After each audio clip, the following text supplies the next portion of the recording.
It's November 20th, 2023. This is the Roqe Roundtable.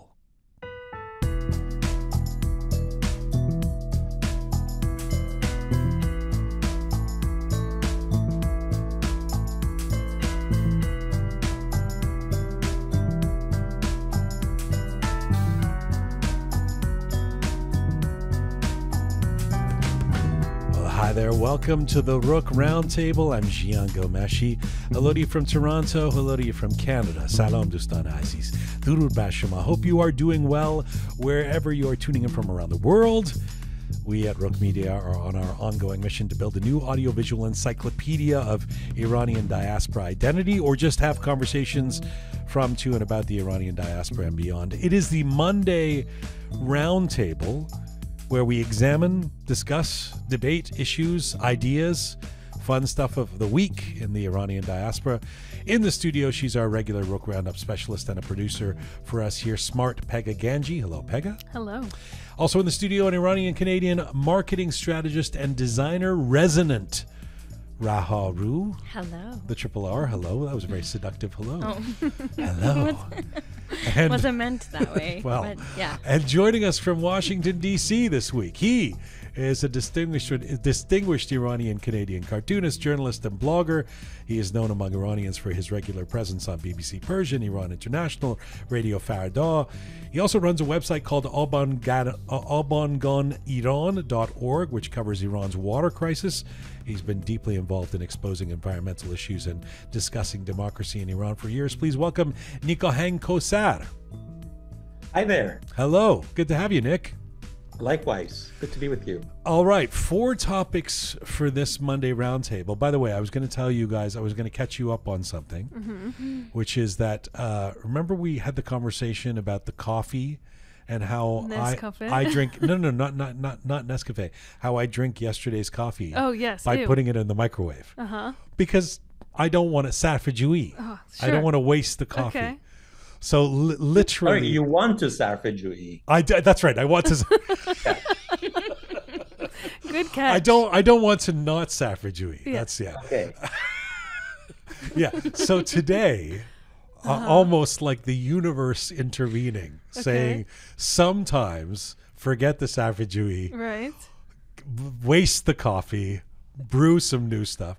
Today, I put the coffee in the microwave. You know how sometimes like you want to press 22 seconds and you end up pressing 2 minutes and 22 seconds, like that thing? Oh, you nuked your coffee. I nuked my coffee and the coffee exploded. Wow. Not the container. Like the container, the container was intact. Okay. But the coffee was, I heard an explosion.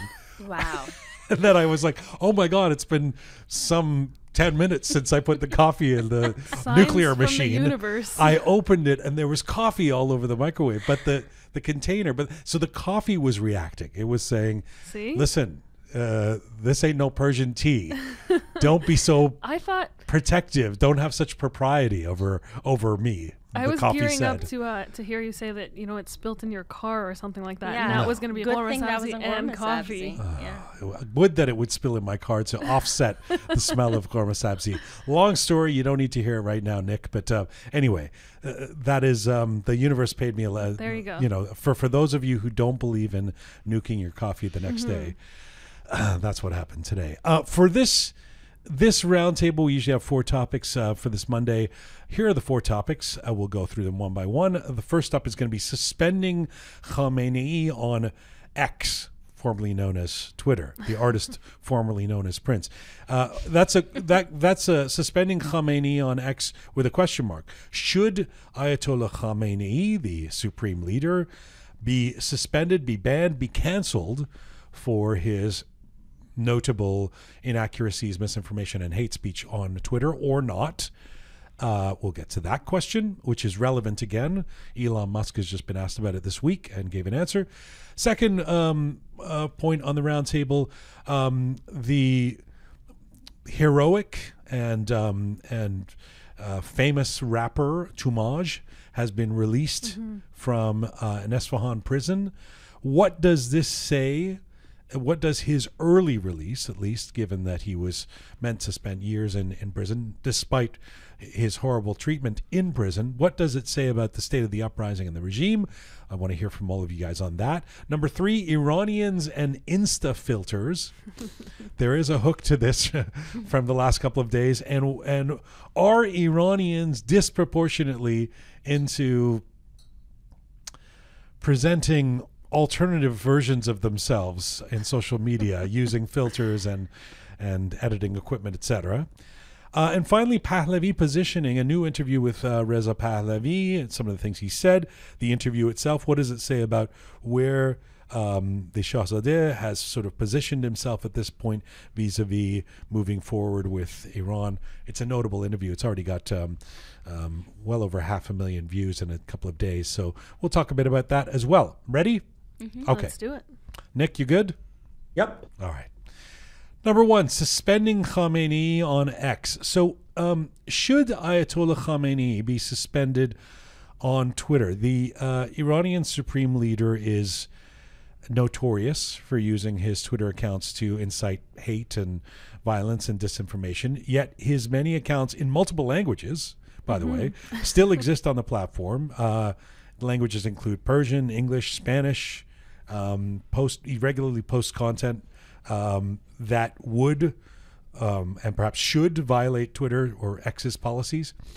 So Elon Musk has said he will suspend those, for example, advocating genocide on his platform, but not Khamenei. And let me read from an article that came out the last couple of days in Arab News. It says, Elon Musk has defended his decision to allow figures like Ali Khamenei, Iran's supreme leader, to use his social networking platform X by referring to a concept he called, this is Elon Musk called, the UN exclusion rule.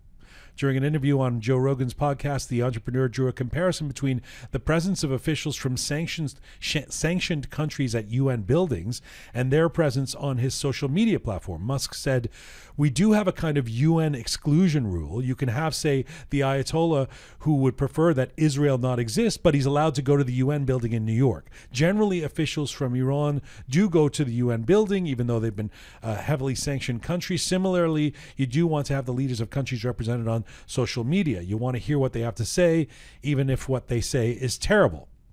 According to the UN, officials from sanctioned countries, including Iran, are allowed to visit its buildings in New York for diplomatic purposes based on fundamental principles of international diplomacy and the host country's obligations to the UN. So, should Ayatollah Khamenei be suspended on Twitter is the question. What do you think, Pega? So I know there's, a lot of argument around this question, around this topic. And I think one of the main arguments that I've heard a lot is, well, if Trump was banned on X or Twitter or whatever it's called now, why are officials from, these types of governments, whether it's China or the Islamic Republic and so on, allowed to continue using the site to spread essentially propaganda? And although I understand that, I think there's something to be said for the fact that, first of all, it's hard enough for governments and NGOs and, the UN and so on and so forth to try and constitute a democratic government or what's not, let alone to allow someone like Elon Musk be the decision maker on something like that. That's the first thing.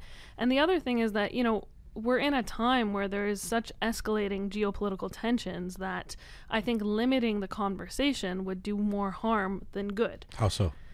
Let's take the example of PS 752. When that was taking place, we saw tweets from Zarif and Trump back and forth throughout the entire process of actually finding some truth behind the matter. And there's, been reports saying that the fact that they were both able to make statements, however misleading they were, is actually what caused for the escalation, not for the situation not to escalate further.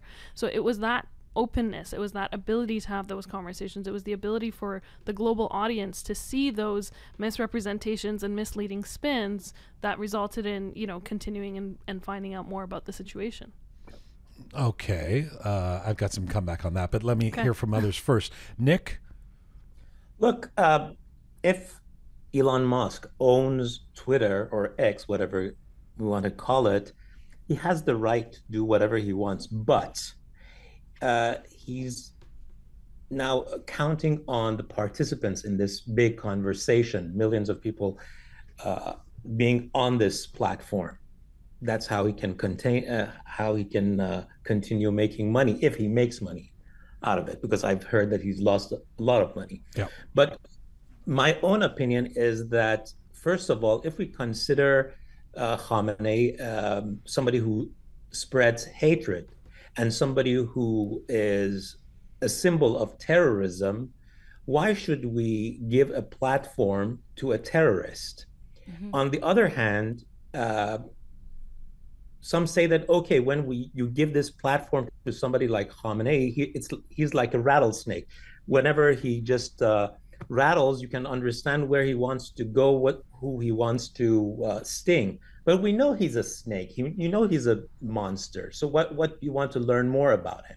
So I don't think when millions of Iranians have problems connecting to X or Twitter, and they have to go through VPNs and other things to get connected, why should somebody like Khamenei be able to join? And even I had this problem with Zarif. There's I don't know, I can't say double standard, triple standard, whatever you want to call. People were not allowed to go on Twitter. The judiciary summoned so many people just because of tweeting, but Zarif was on Twitter. Yeah. So by that means, I believe something should be done. If I owned Twitter or X, I would have banned Khamenei. If Hitler were alive, would you give such a platform to Hitler? Did you give to Baghdadi? Did you give to people from Al-Qaeda? No, you cut them off. Okay, and so you're on the side of suspend them, keep them off Twitter, X, whatever it's called. Raha. Yeah, you know how I was confused, but I think I agree more with Nick on this, and I look at it more from a social point of view. It's called social media because you see a lot of people there. There are people that are living, many of whom, when they're Iranian, many of whom have been affected by this person directly, and many of whom, when they see Khamenei's name, they get a little maybe offended even by seeing his name. So if we're creating a safe space online for people to have a conversation, should a dictator be allowed on this platform when he is actually, just as Nick said, not allowing other people to share their opinion? Who determines a safe space online?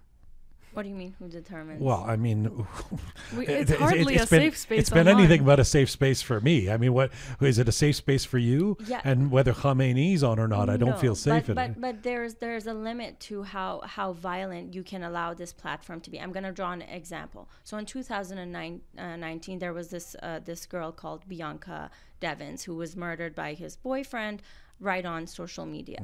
And he actually posted a video of it, and he gained a lot of fame. And it was right after this incident where Instagram came in, and they were like, okay, we need to put some restrictions because this content cannot be shared on our platform.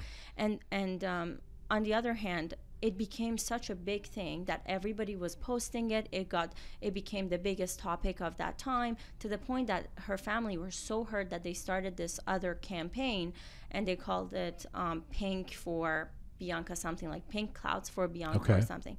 So the point is, no, the safe space has to be.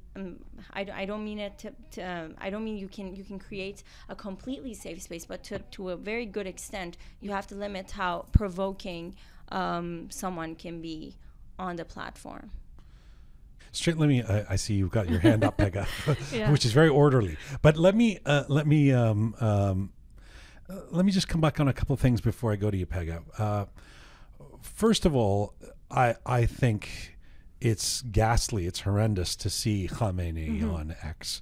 Somebody for even more of recent, Israel shouldn't exist. These kind of things that would be considered or should be considered hate speech by normal standards. But funny enough, and I've got so many problems with the guy and all the things that he's saying and the way he conducts himself, and even some of the recent statements, which I do believe to be anti-Semitic, or the things he's been posting and some of the crazy stuff he does. But I actually feel like Elon Musk is making a good point here, which is that when it comes to world leaders or people of significance, I do want to hear what they have to say. Yes. I do want to see what they have to say. In other words, if you're some kid in some university in Alberta that's, posting hateful shit, I mean, I know, I recognize that there's a double standard here, but I would say, yes, that person should not be on X fomenting their hate speech. But when it comes to Khamenei, I think the world should be able to see what's going on. Let me go one thing further, which is that I do believe that protecting ourselves from seeing things like, unfortunately, that horse has left the barn, so to speak. And this came up this week with the Osama bin Laden letter. Did you guys follow that thing? Which was the Osama bin Laden letter.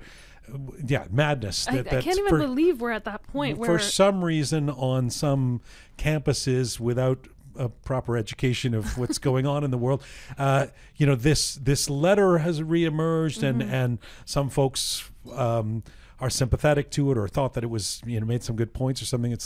But that being what it is considered hateful to some. So the Guardian, that I think had originally posted or something like that, removes the Osama bin Laden letter from its website or from its platforms. And I thought that was kind of ridiculous in the sense that you don't think people can find the fucking Osama bin Laden letter? Like, we're not at a point where we could actually shield each other from these things. Why make it taboo and increase the incentive for some young person to go, oh, they don't want us to see this? What does it say, right? In fact, put it up there, give us the historical context of it, tell us who this person is. I mean, if that can exist, and I recognize that's asking a lot, but the idea that we can just shut things down. And so when it comes to Khamenei, unfortunately, I think, no, we've got to know what this dude is saying, even if he's the supreme leader of a murderous regime. Pega had your hand up first. Let's go to you then, Nick. Yeah, I mean, first of all, with this whole Osama bin Laden thing, I think it's ridiculous. The reality of the internet is you post something, even for a split second, and I guarantee you someone somewhere out there is going to screenshot, save, whatever, and there's going to be a way to find it. So that's the age that we live in, and that's just the reality of it. So I think that takes us back to, the whole safe space idea. I think that, the digital age and social media and all of that is already not a safe space. We already know that there's this potential for all sorts of things. And if anything, I actually agree with you, Gian. I think we should be teaching and targeting, for lack of a better word, those individuals who are, the activist university student or some random person who's just sitting behind a computer and spewing hate online. That's something that we can try and control and limit. But it's actually important to see someone as big of a monster as Khamenei spewing hate, because that just sheds more light onto the reality of what the Islamic Republic is. I mean, for the past year and a half, we've been trying to educate quote unquote Westerners and everyone else who's not Iranian and not as involved and doesn't know the nuances and everything else of exactly those details. And they're always 10 steps behind. Well, when Khamenei comes on and says something about wiping Israel off the map, everyone understands that. There's no need for nuances. That said, that there is a platform then for him to say something that for those who don't have the context and maybe pro-Palestinian, whatever, to go, oh, this guy's our ally, which we again have stated we don't believe the supreme leader of Iran is any real ally of the Palestinian people. But Nick, jump in. Look, Khamenei has lots of platforms to spread his hatred against Israel, against opponents of the regime. And giving a gift to a murderer, giving a platform to a murderer, to somebody who is so evil, I think is just handing him another bone. It's too much, and I cannot believe that we penalize people for very small things, cut them off of Twitter because of, let's say, a few comments or whatever other people dislike, and report them to Twitter, and they're just censored, but somebody like Khamenei, who is just spreading hatred, can stay there. So I believe there is a double standard here, and I think um, Elon Musk wants to stay controversial, and Yeah, that's a good that's point the whole too. thing. Yeah. That's a fair point, Raha. Yeah, I think you guys have a really idealized version of the universe where Khamenei is like the only person, the only evil person, and no one is on his team. Like when he goes on Twitter or X and he puts out all the content that he does, he's got fans. If he doesn't, he will gain fans.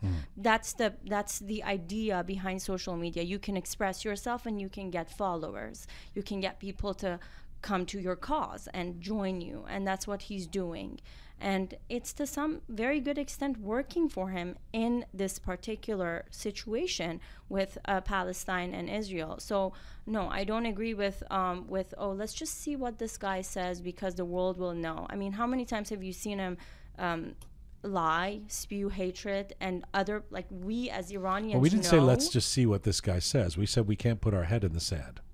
And that we should let the world leader of the murderous dictatorship expose himself, and we should make our does. voices as loud as possible to think- explain what he's actually saying. To Nick's point, he's got his own channels and he's got many different platforms through which we can learn about him and learn about what he's doing and all this stuff. And we don't need to allow him to be on this platform that he has banned from most people in Iran. Just out of curiosity, Nick, would you have removed the Osama bin Laden letter from your pages the way the Guardian did? Actually, I wouldn't have published it. One, if I'm Guardian, I have to know there are some standards. Even that, though, I kind of think we're afraid to allow people to read things. Yeah. What should we No. not? I mean, like doesn't that lead to banning Mein Kampf? Like, And we that's can't. a Jian, slippery slope. You can because tell a story about it. It's different. You can write, you can describe, and people can go and find it. But it's like the discussion about the Danish cartoons. Okay, there are different ideas. Although the editor of that newspaper is my friend, I had this discussion with him that you could publish, let's say, the cartoons of Muhammad, and you can do whatever you want, but you do this with, let's say, the King of Denmark. Do you do this with other individuals? And then at the end, he said, no. So if we want to talk about, let's say, equality in this matter, no, some things are, it seems that some people are more equal than others. Yeah. And we do regularly talk about how toxic a place the online space has become and how it's fueling so much toxicity or, anger and all of that out there. So I am hearing this as well. The points about why add the supreme leader fuel to the fire, but ethically, or not ethically, I think educationally it bothers me. And historically too. Historically. I mean, the thing I was going to say about the Osama bin Laden letter, whatever it was, is then whose responsibility is it to post it? If not the Guardian, if not, the media outlets and things like that. And I understand the concept of writing a story about it, but what's to be said for actually having access to information then? Yeah, although we all would agree that there's guidelines around what should be. Right. We don't want child porn to Of be course. put, made available, Absolutely. right? So we have to kind of where are the guidelines? Where do we draw the lines, and for whom? And I'm sensitive to this double standard. But Nick, what do you think of that UN rule? I mean, funny enough, actually, maybe the UN rule shouldn't exist. I mean, maybe Abdullahian. I don't buy it. Look, I don't buy it. And let's, when you talk about censorship, Washington Post censored one of its cartoons last week or a few days ago. It was a cartoon by Michael Ramirez, this two-time Pulitzer Prize winner, who's a conservative, and drew one of the leaders of Hamas shielding himself by people he had, like children, people using them as a human shield. Right. And so many progressives got angry and they removed the cartoon. And it became a big talking point here in DC and other corners about freedom of speech, and also if that cartoon was Islamophobic or anti-Arab, Right. whatever you can call Right. it. So yeah, it's a sensitive time, and people may have lots of opinions, but I think it's good to study them. Last point to you, Raha. Another point I wanted to make is, you guys think that people have enough energy and effort to go online and search up and actually look for something that's already not there? I think the majority of people care a lot about accessibility. And if something is not spread around and if it's not available, they will not go and look for it. So to say that, I don't think that's another point. I think it's the same point you already made. That we live in an idealized world somehow. No. That was a different point. Was that a different point? Sounds like you're making the same point. Comes down and for some to the reason, fact. you and I are in the same camp. know. We've never been. You guys. In this one, you guys are all right. on the same camp. But you don't believe that if. So in the case of the Osama bin Laden, actually, I am sympathetic to the idea that this Osama bin Laden letter, there was a guy who tweeted this and said this is going viral, and it was that tweet that actually made it go viral. It was so it's kind of like, if you don't put it in front of people, then maybe it won't. But I just don't think banning Donald Trump from Twitter made Donald Trump go away. No, you know, I mean, not. if anything, it made him more of a hero, you know, to those who follow him and support him. Do you I really think it gained so? followers for him, if anything. I don't know.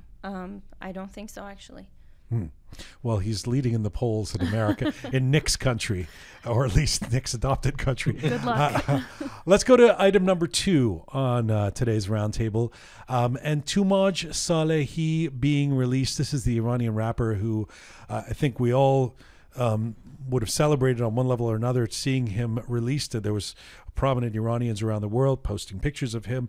He had been detained since his arrest last year for showing support for anti-government protests.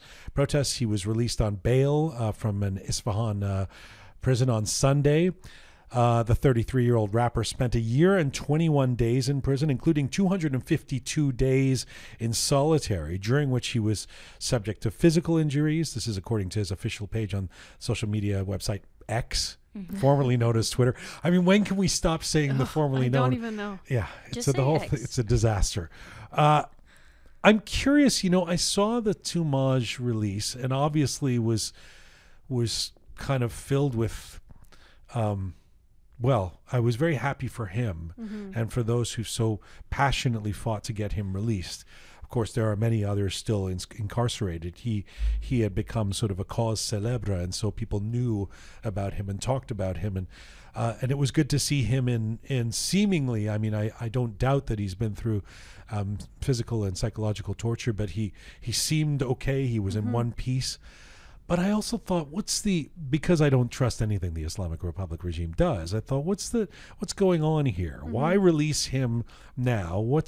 And I wondered if it represented some sort of point of inflection for what we have been calling the uprising that began over a year ago, 14 months ago, with the killing of Mahsa Amini, and whether this, in a weird way, maybe represented the deflation or the end of the uprising, in that if the uprising was still aflame, if there was a real threat to the regime, it would seem, in their eyes, it would seem to me the last thing they would do would be to release Toomaj Salehi, that they had deftly stick-handled into a jail term that had kind of become accepted or acceptable to a lot of Iranian protesters and activists, because it at least wasn't a death sentence, you know. So it was a curious move. I can't begin to imagine all the reasons why this happened that I'm not even considering. But on the question of what does it represent vis-a-vis change in Iran, I just thought I'd throw that at you guys as our second point today. And Nick, let me begin with you. What are your thoughts?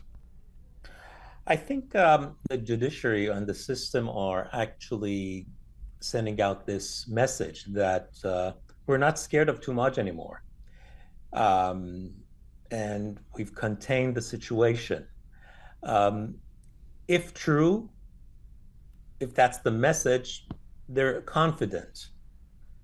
But I think it's too soon to read into the leaves, and we have to see what are the reasons. Because first of all, Toomaj, although he's from Isfahan, he's also a Bakhtiyari, and I've heard that so many people in the Bakhtiyari clan vouched for him, and I'm not sure if we're getting all the information today, but the first message I got from his freedom was that the uprising is out.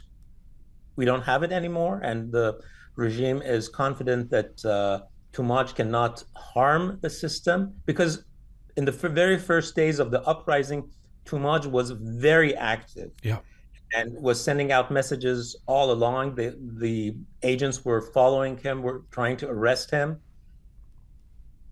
But I don't get it anymore.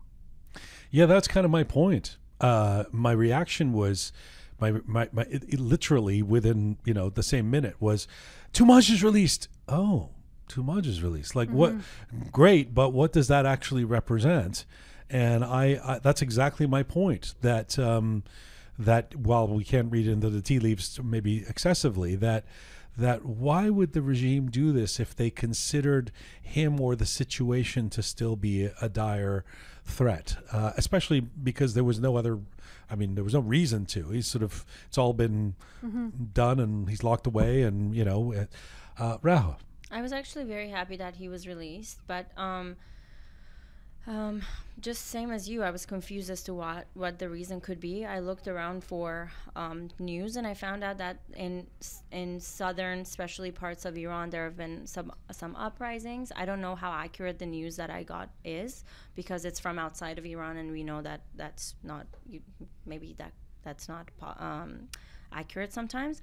But if that's the case, sometimes we've seen that the IRGC, what it does is when uprising starts, they give out candies, almost like, okay, here's this prisoner and here's this prisoner, and so now be quiet, So that could be a possibility. So you almost think that you have it could be the opposite, that because there's something boiling, we should throw a bone by releasing Toomaj and deflating the situation. Interesting. Exactly, yeah. Pago?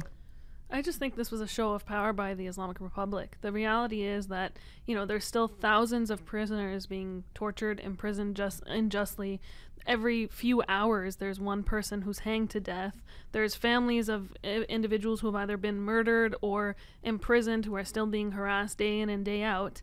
I'm happy that Toomaj was released, but the reality is, we don't know the conditions of his bail. We still don't know why it was that, he was freed on bail. Was it medical? Was it due to something else?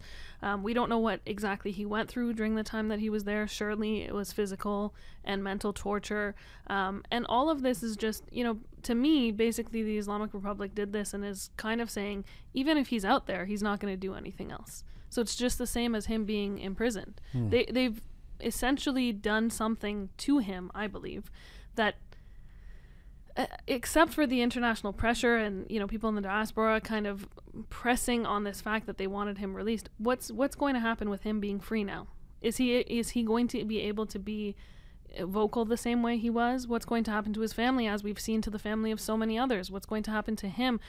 Just weeks ago we saw Nasreen, who was arrested at the funeral of Armita, and that was her attempt, and yet someone as high profile as Nasreen was arrested, and that was a show. That was a show of power. Nasreen's been released. Yes, she's been released as well. Same week. The point is that this fear is still instilled upon people, and it's kind of like this show of power saying, no matter what you do, we can still round you up, we can still throw you in jail, there's no rhyme or reason, we will torture you, we will imprison you, we will hang you to death, and that's just what it is. But can I just say, Nick, for so many of us, we were living and breathing 24/7.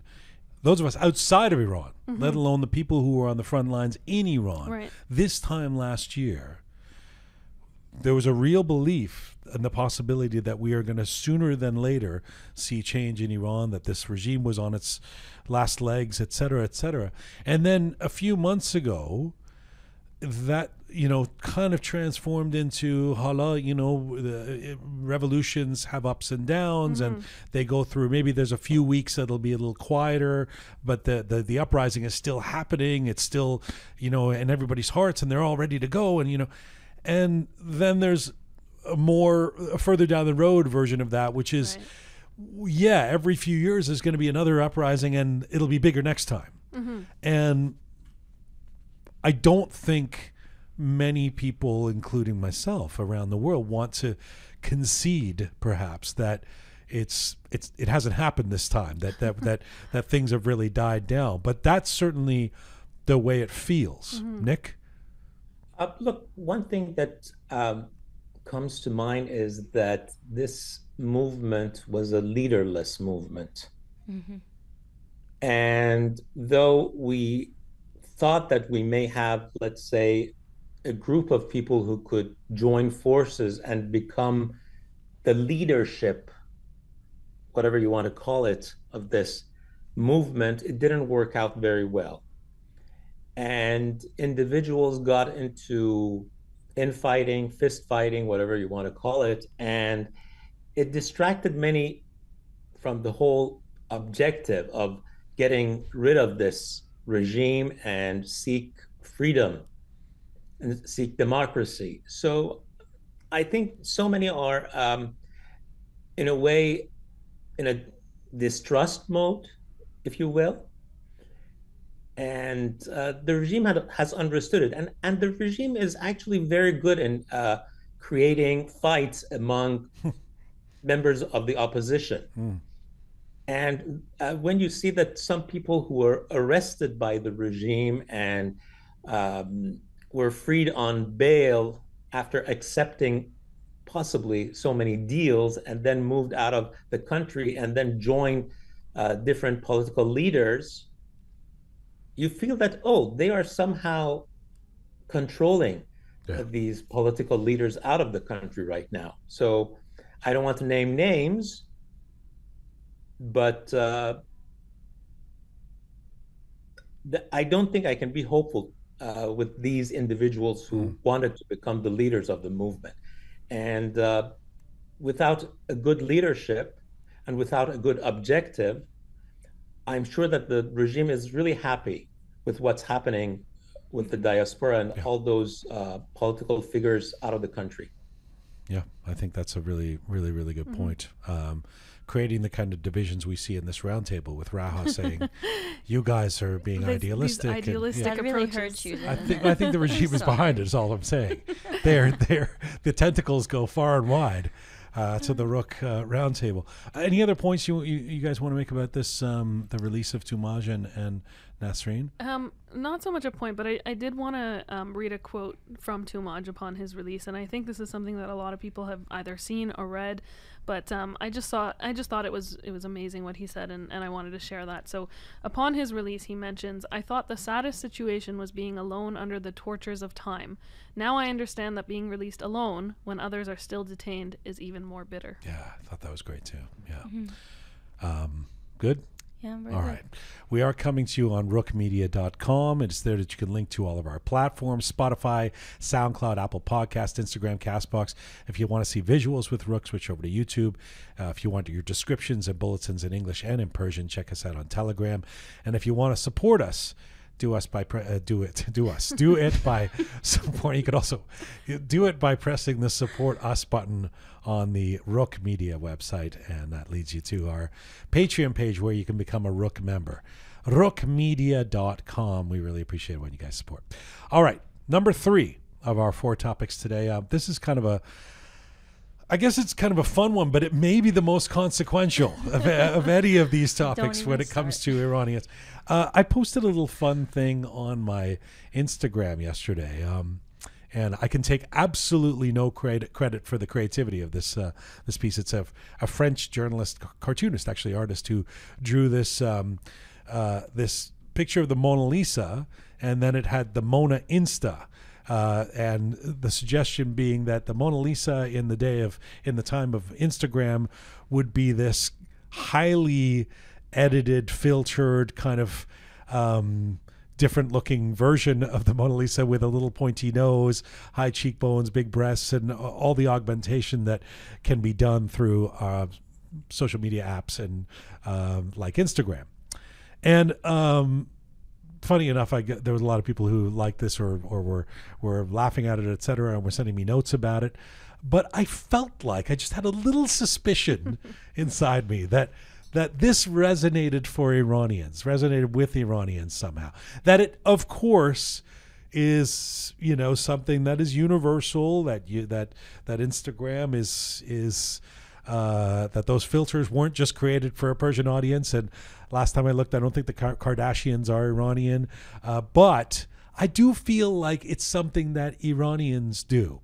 I feel like it's that augmentation thing that can happen in the physical way also happens when it comes to the social media apps. And so am I being too hard on our people or the people of our ancestry? I see nodding all the way around. Raha, go ahead. Yes. And maybe don't say you guys this time, because I think Pega's disagreeing with me. No, I'm going to say you. Yeah, thank you. Yes, go ahead. I want to ask you a question. Why do you think that? Why do you think it's Iranians? Because I think Iranians have it's a tough one. But I mean, I would point to the statistic, which is that over 94% of Iranian women get a nose job. But I want exactly. Okay. Exactly. So you're going to come back. Yes. And I wouldn't say this is limited to Iranian women, by the way. I'd say Iranian men, too. We have a very sometimes difficult relationship with our looks, and we given the opportunity to use filters to beautify ourselves, we might take it. Less so than women, though, right? Less so than Iranian women when it comes to nose jobs. And I think Iranian men also care about the way they look, but I would say that we're going to be trafficking in stereotypes here, obviously, but there's no one who could make the case that Iranians don't spend a lot of time on the way they look and their makeup and all of that, right? But I want to speak to that. Okay. The reason why that's the case is because for the longest time, Iranian women have only had their faces to show. And let's be honest, we as humans need to feel beautiful. We need to be recognized. We need to, and when you need to cover up, and when the only thing that you can express yourself through is your face, that becomes the that becomes the social fabric that you live in. So Iranians have had when I went to school, I started school when I was 6, and since day one I had to wear this really ugly uniform and this really ugly scarf, and every day when I went to school, the only way I could express myself was through my shoes and through my face. Yeah. So I would do something weird, like I would put maybe like a little diamond and stick it whatever, right? And this has been beautifully said by people like Marjan Satrapi. Of course. For which you were also we would also be punished in school for, like you couldn't even do that. So after school or when it became about going out and looking nice, the only thing that you could work on was your face.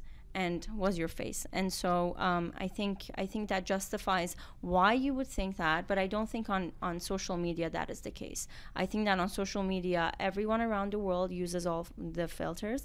The reason why you might think that is because of the nose jobs and the facial surgeries that Well, it's not just that. Do. It's that. Look. You've made a very compelling case for Iranian women and expression and all of that. But I'm talking about Instagram, and I'm talking about being honest. Do you really not see people on Instagram who are almost unrecognizable because of the filters they're using? And aren't a lot of those people your Iranian friends? But not just, I'm more exposed to Iranians because most of my friends are Iranians. Okay. But the ones who are not Iranian are Do the also same using. Thing. Okay. Fair. If that's your this is an unscientific study. I'm just kind of assuming it. Nick, let's go to you and then Pega.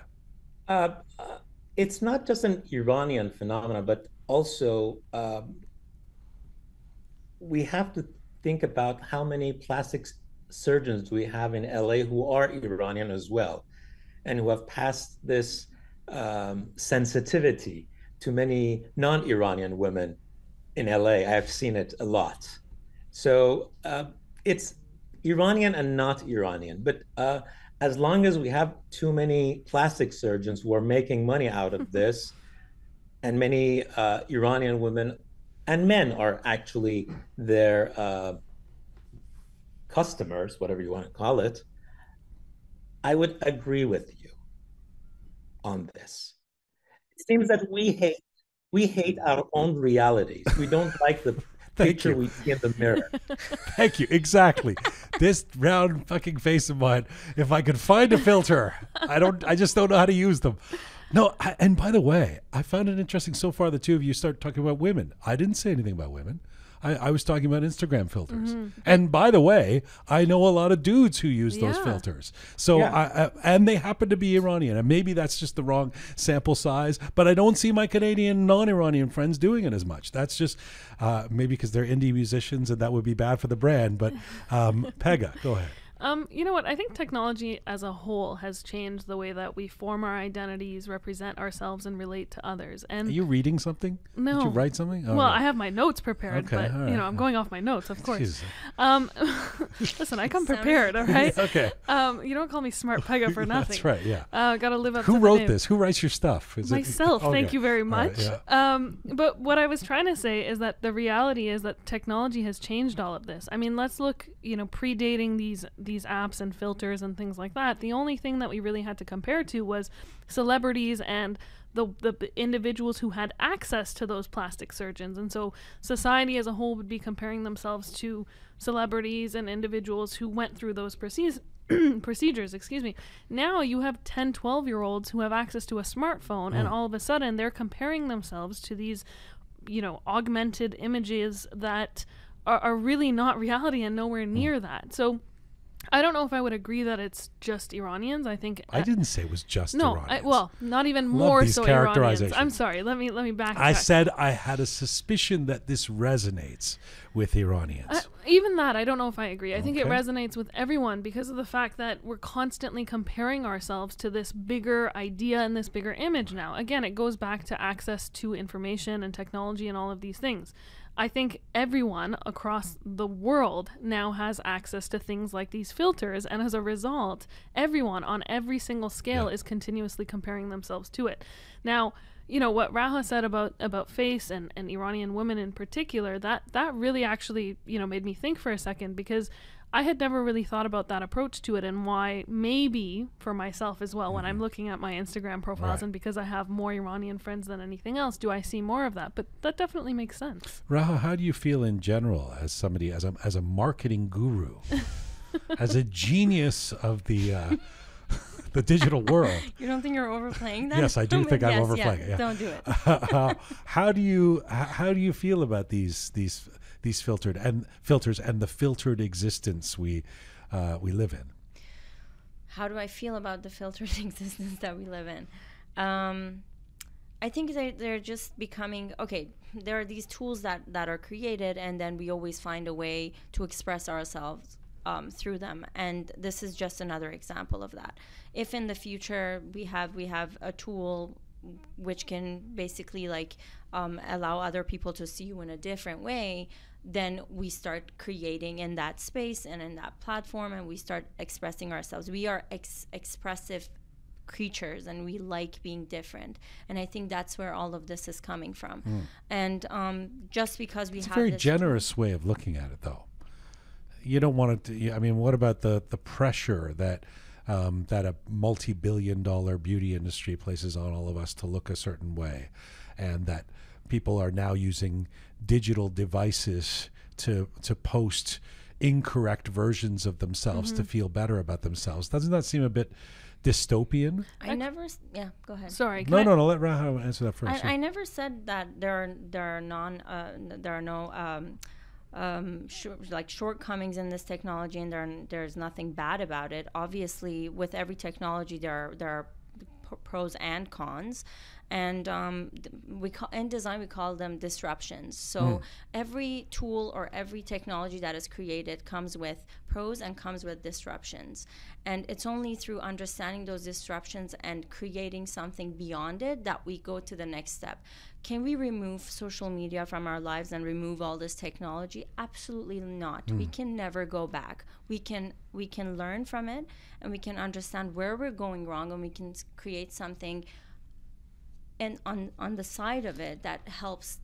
Just as a sidebar, I don't know if it's this Thursday or next Thursday, but one of them, I have Kushiar joining me for who's this amazing Iranian American tech guru, and specifically with AI. I want to be. We're going to have a conversation. The whole episode focused on AI, and should we be scared of AI? One of the things I want to, and where it's leading, and one of the things I want to put to him is how newer generations, younger generations, like a kid who's 10 now, how they're even going to know who they're interacting with in a few years. Like forget filters, deep fakes, like complete like creations of AI. Like if you're meeting someone for a coffee, like who are they and how will you know before you see them in person? And will you ever even see the version of them in person until it's, I don't know, too late. Yes, Pega. Well, I was just going to add that, we're talking about filters and, the Mona Insta and the image that you posted, which I thought was hilarious, by the way. But I think it's so much more than just filtering an image of your face. I mean, if you look at social media, I feel like people are filtering their lives. How often do we talk about, the misleading realities of social media profiles and the fact that people are only putting certain aspects of their life onto social media profiles, and you don't really know what it is that their true life is really all about, if you will. So I think it's expanded so much more than just a filter on your face. It's actually affected society as a whole. And this is like, we got to have at least a series on this, let alone an episode. But you know what? When I first saw that image and why I wanted to post it of the Mona Lisa and the Mona Insta, it's the thing about the Mona Lisa is, I mean, I know she's of a different time and fashions change, and so do versions of beauty. Right. But the whole point of Mona Lisa is she's imperfect. Like, she's not perfect, right?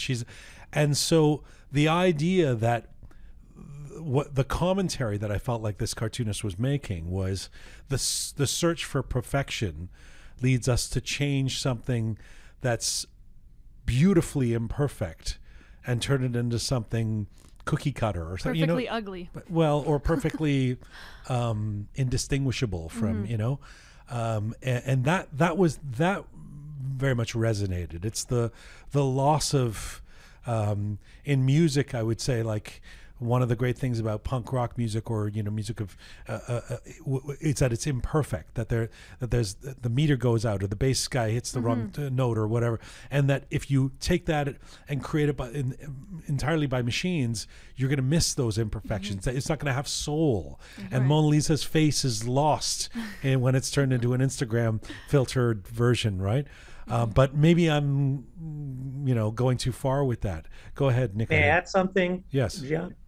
Have you ever gone to South Korea? No, but I know that. Well, go ahead. You say what you were going to say about South Korea. I went to South Korea right after the Gangnam Style brouhaha, and I actually brouhaha. You mean the song, the video? Yeah, the song. Yeah. Was that a brouhaha? It was a hit song. In a way, yes. Millions of people were just following it. Right. And it became a phenomenon in 2012, 2013. So I went to Seoul on my way to Cambodia, and I spent a day in Seoul, and I went to the Gangnam neighborhood. And I saw all those people who didn't look like what you knew as Korean people. They had big eyes, they had brown or red hair, and they wanted to show something different. I'm not sure I can say they were ashamed of their original looks, but they didn't want to look like what their parents looked like. And when you went on the subway, you could see different generations looked differently.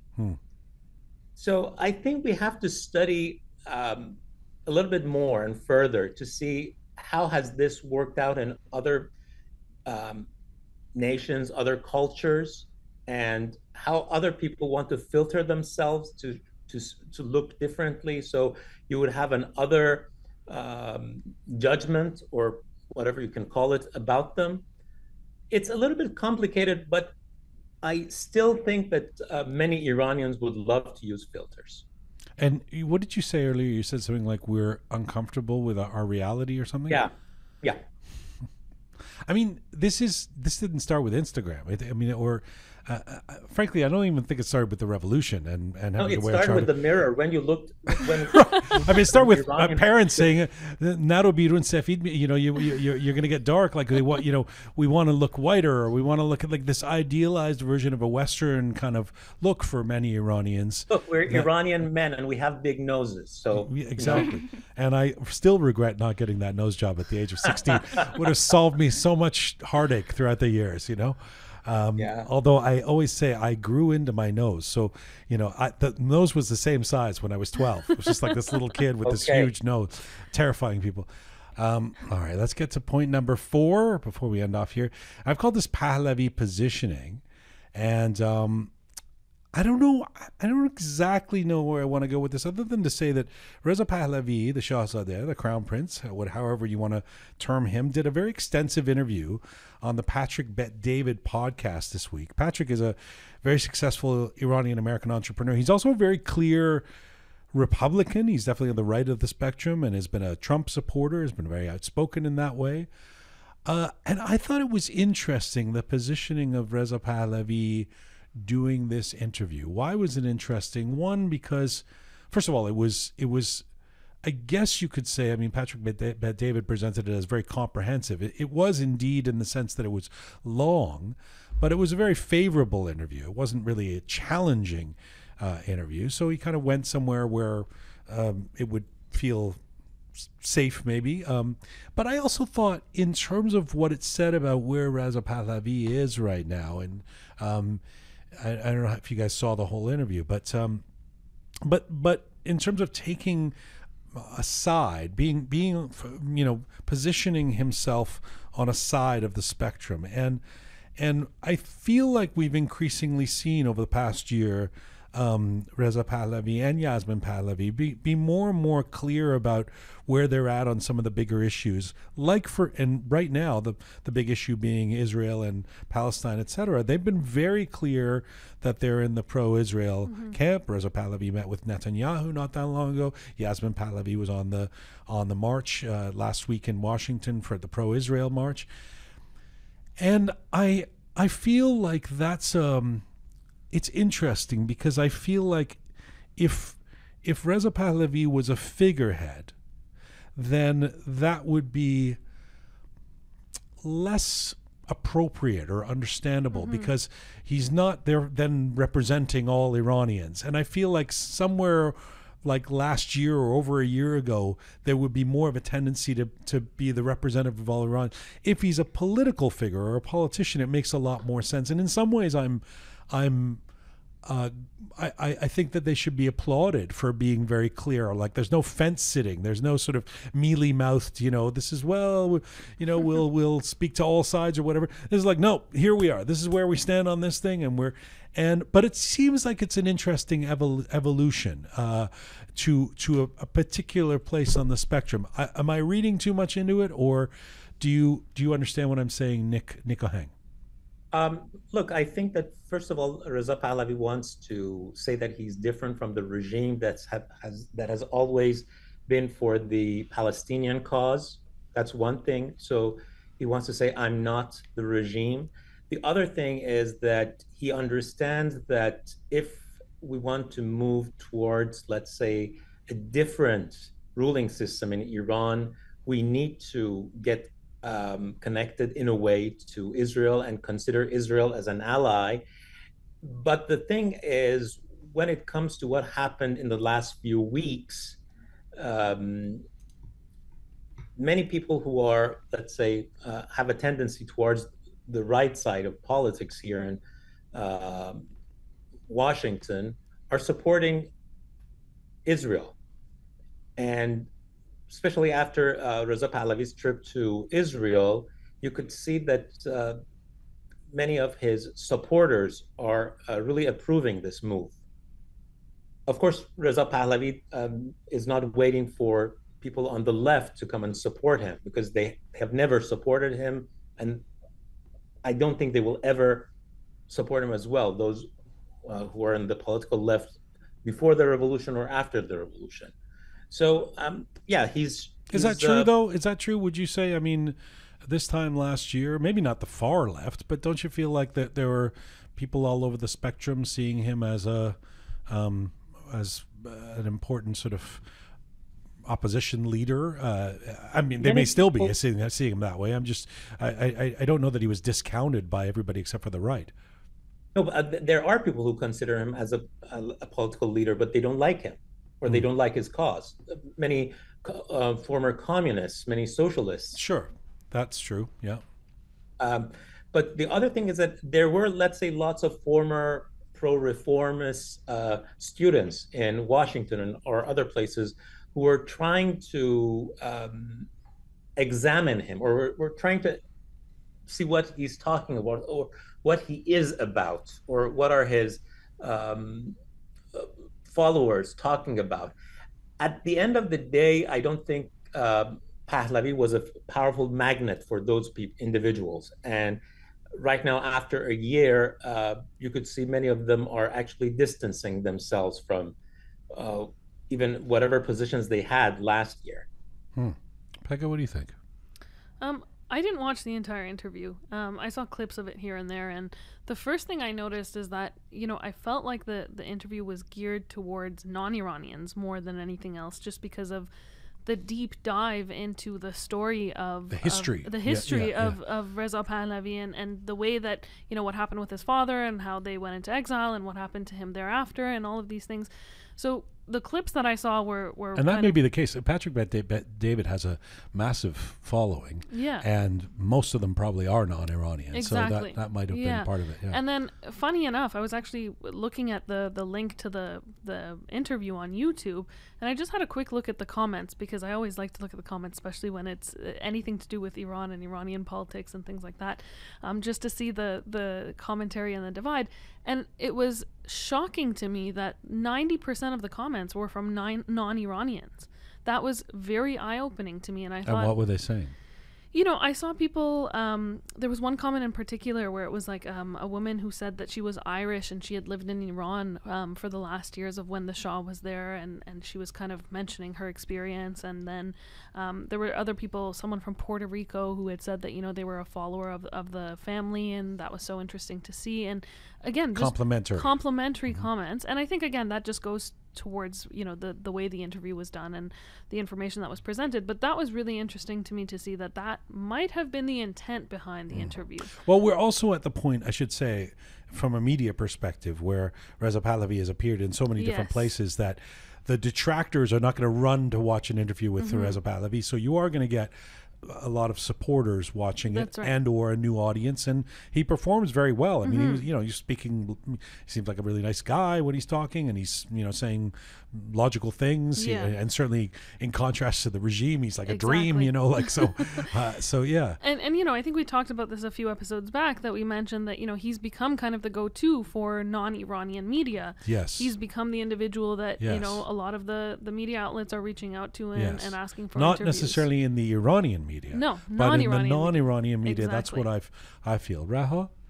I watched parts of almost half of the interview, and what came across for me was how great he's marketing the regime that his father was leading, and he's like giving all these perspectives of that time and what he was living in.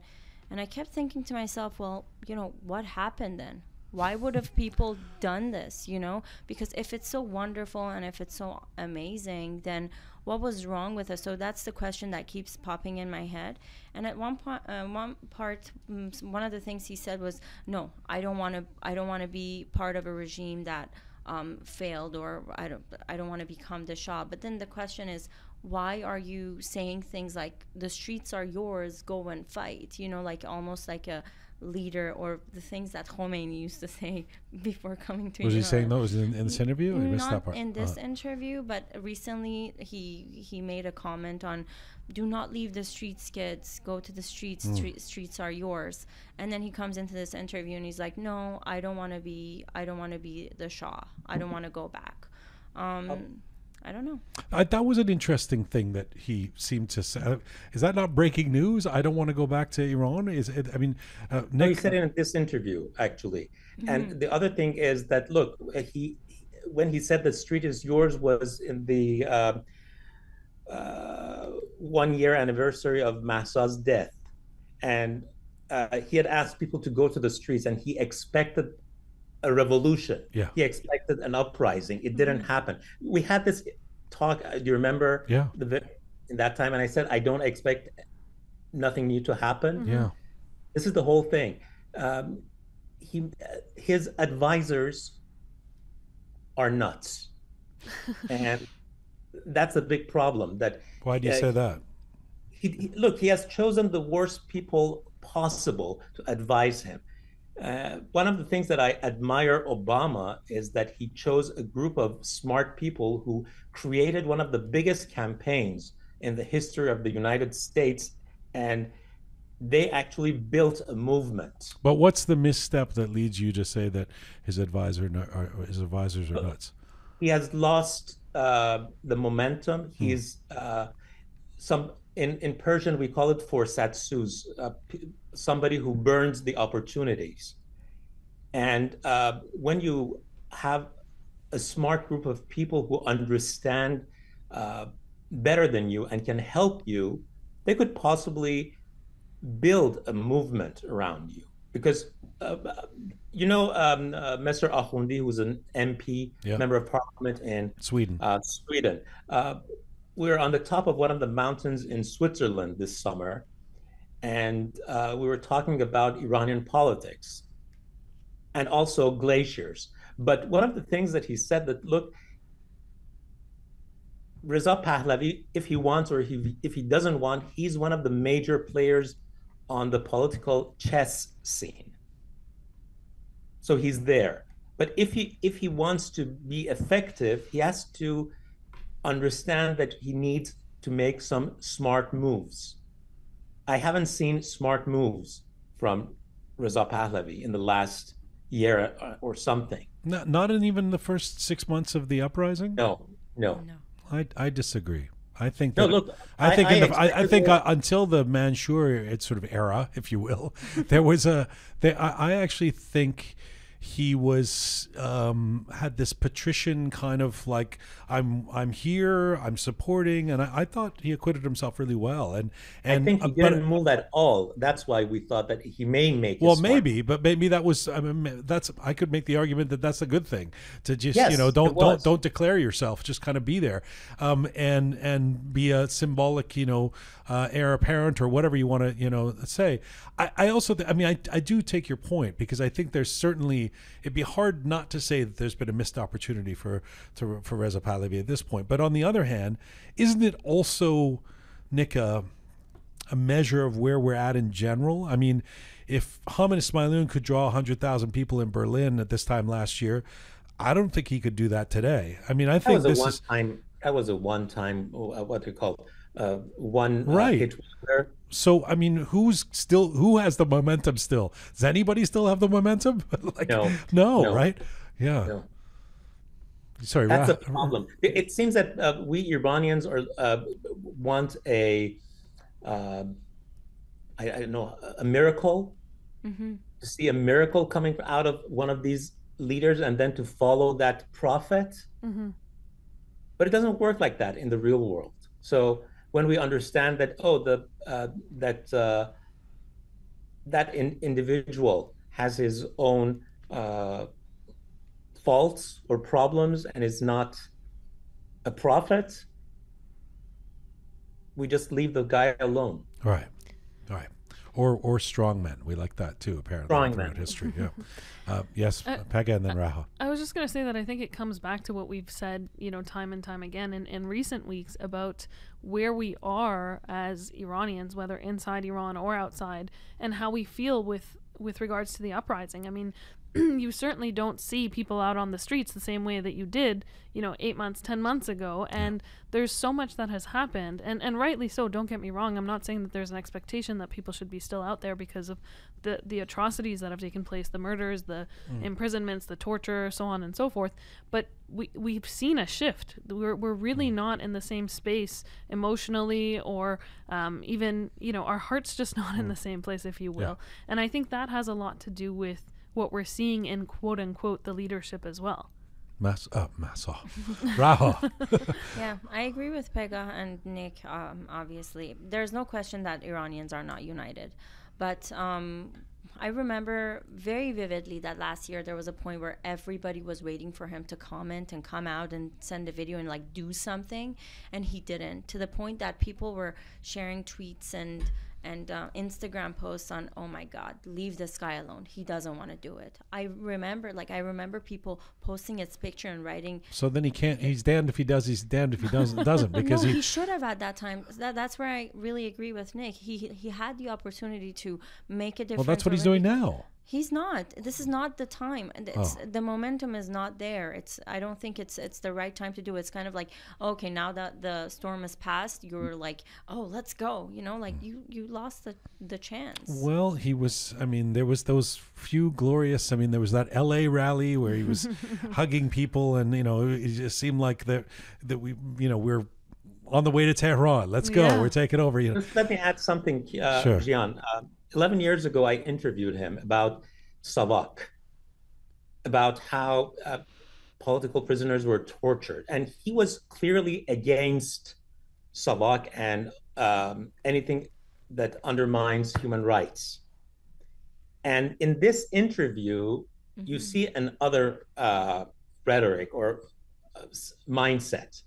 It seems that people around him are glorifying the years before revolution, so he may have forgotten what he said 11 years ago. And thank God I have that interview on YouTube, and I just watched it yesterday. I'll send it to you. It's interesting that. Right. Is it 3.5 hours long? I only watch the 3.5 hour ones now. No. Sorry, this one is short.